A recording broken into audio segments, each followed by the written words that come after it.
আমরা আজকে জানি না যে ভগবান কে। আমরা গাছকে পূজা করছি ভগবান, আমরা দেবতাকে বলছি ভগবান, আমরা মহাপুরুষকে বলছি ভগবান, আমরা দার্শনিক ইতিহাসবিদদের বলছি ভগবান। আজকে আবার অনেকে বড় বড় রাজনৈতিক নেতাদেরও ভগবান এবং মাতৃতুল্য, পিতৃতুল্য, গুরুতুল্য বলে সমান করছে। তাই আমরা তাও হিন্দু। আমি একবারই বলেছি যে আমার বাবা হিন্দু, মা হিন্দু, তাই আমি হিন্দু। হিন্দুর এটা পরিচয় নয় ভক্তরা মাতাজিরা। আজকে এই ভগবত ধাম থেকে জানুন, চারটে কারণে হিন্দু আমি পরিচয়। প্রথম আমি বলেছি আমার ভগবান শ্রীকৃষ্ণ, আমি এর জন্য হিন্দু, গর্ববোধ হবে। দ্বিতীয় বলেছি আমার শাস্ত্রগ্রন্থ শ্রীমদ ভগবত গীতা, আমি এর জন্য হিন্দু। তৃতীয় হলো আমি এর জন্য হিন্দু আমার মন্দির প্রার্থনা স্থান। আর চতুর্থ হলো আমার ধর্ম সনাতন। বলুন, আমার ধর্ম সনাতন, আমি এই জন্য হিন্দু। আজকে যদি এই চারটে কথা আপনি একটি বিধর্মী মুসলমান, খ্রিস্টান, বৌদ্ধ যাকে বলবেন, সে দেখবেন মাথা নিচু করে আপনার এই কথাগুলো মেনে নিতে বাধ্য হবে, কারণ আপনি প্রকৃত চারটে কথা বলেছেন। তাই আজকে গর্ব হওয়া উচিত। মহাপ্রভু এসেছেন আমার আপনার বাঙালি গৃহে, আমাদের বাংলা ভাষায় মহাপ্রভু কথা বলেছেন। আপনারা কি শুনেছেন মহাপ্রভু হিন্দিতে, ইংলিশে কথা বলেছেন? ভগবান তিনি সবকিছু জানেন, কিন্তু কত কৃপা করেছেন আমাদের বাঙালিদের।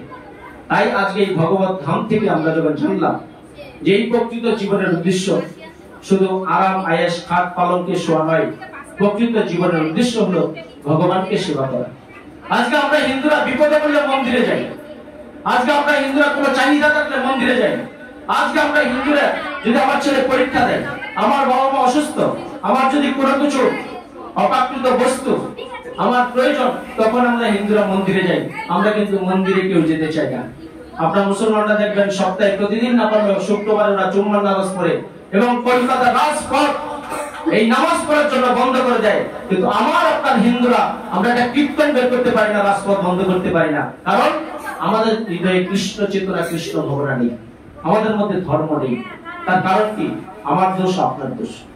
আজকে যদি আমাদের বাড়িঘরের বাবা মা, দাদু দিদা ঠাকুর করে পূজা দিতে যায়, যদি আমার আপনার সন্তানকে গিয়ে ঠাকুমার কাছে যায়, আমরা বাবা মা হিসেবে তাকে তুলে নিয়ে চলে আসি, না এখন চলো তোমার আন্টি আসবে, তোমার স্কুলে যাওয়ার সময় হয়ে গেছে, তোমার এখন ধর্ম করার বয়স নয়, তোমার যখন বয়স ঠাকুমা দাদুর মতো হবে তুমি তখন পূজা দেবে, তুমি তখন ধর্ম করবে।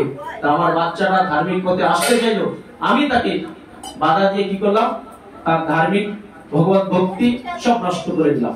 কিন্তু দেখবেন একটা মুসলমান, সে শুক্রবারে যখন জুম্মার নামাজ, সে ছোট্ট বাচ্চাটাকে হাতে ধরে টুপি সাদা পোশাক পরিয়ে মসজিদে নিয়ে যায়।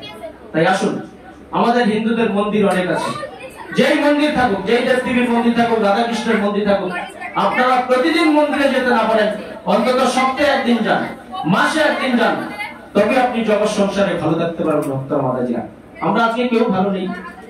আজকে বলুন তো আপনারা কেউ এখানে এত সরাসরি ভক্ত মাতাজি উপস্থিত হয়েছেন এই মনোজ প্রভুর বাড়িতে, এই গোপাল উৎসবে, আপনারা কি প্রকৃতপক্ষে কেউ ভালো আছেন?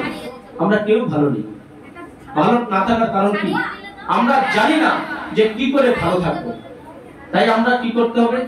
যে ভগবান শ্রীকৃষ্ণের সাথে আমাদের যে অবিচ্ছেদ্য অংশ, যে অংশকে আমরা ছেদন করে দিয়েছিলাম, সে অংশকে আবার জোড়া লাগাতে হবে। জোড়া লাগাতে গেলে কি করতে হবে? ভগবানের সেবায় জড়িত হতে হবে। আমরা আজকে সবাই পূজা করছি, সবাই ধর্ম করছি, কিন্তু কিচ্ছু হচ্ছে না, কোনো কাজ হচ্ছে না। এত ভগবানকে ডাকছি, তাও হিন্দুদের মন্দির ভাঙা হচ্ছে কেন? হিন্দু মানুষরা আমার সনাতন ধর্মের মার খাচ্ছে কেন? আমরা ঠিকভাবে ধর্মটা করতে পারছি। আর যে ঠিকভাবে ধর্ম করছে তাকে আমরা পেছনের দিকে টেনে নিয়ে আসছি। আজকে দেখবেন আপনার বাড়ির পাশে কোনো ছেলে মেয়ে যদি একটু সাধু ভক্ত হয়, কোনো হিন্দু মন্দির সংগঠনের সাথে যুক্ত থাকে, তখন দেখবেন আমরা ব্যঙ্গ করি, ওই দেখো দুদিনের বৈরাগী, অমুকের ছেলে সাধু হয়ে গেছে। এই ব্যঙ্গ বন্ধ করুন। আমরা হিন্দুরা হিন্দুর শত্রু। আজকে আমি ধর্ম প্রচারে যাব, হিন্দুরা দেখবেন আমার পেছনে লাগবে। তাই তার কারণ কি? আমরা ছোটবেলা থেকে শ্রীমদ ভগবত গীতা পড়াই, আমরা ভগবানের প্রিয়, আমরা সেটাই করে না।